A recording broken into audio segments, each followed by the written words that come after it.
كيف يحبني الله يا شيخ؟ قال عليه الصلاة والسلام، واسمع: من سره أن يحب الله ورسوله، قال صلى الله عليه وسلم، فليقرأ في المصحف.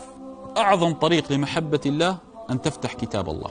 آخر مرة فتحت كتاب الله متى؟ اسأل نفسك.